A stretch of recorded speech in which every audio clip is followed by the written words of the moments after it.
qiimaha iskaga xiran ee maamulkiisa loona yeelo wejiga cusub taasoo lagu soo daray mucaaradka in gobolka xeebta lala yeesho wada shaqayn isla markaasna laga helo taageero doorashada soo socota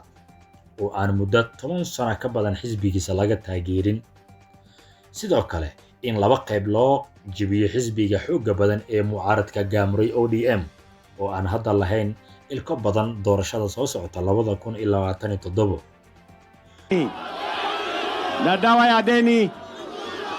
sinikulipa. Niliahidi wavuvi hapa ya kwamba nitarudi, na kesho nimekuja na milioni 800 ya wavuvi wa hapa pwani, kwa sababu tunataka tuhakikishe ya kwamba vijana wetu wanapata nafasi ya kujipatia mapato.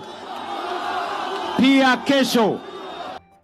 jokerka qarniga ayuu Ruto saas ku noqonaya waa haddii aan meel uusan filanaynin kaga dhicin nabar kaasoo ay gaarsiin karaan dhalinyarada mudaharaadyada waday muddadii aan soo dhaafnayo waa jinsiye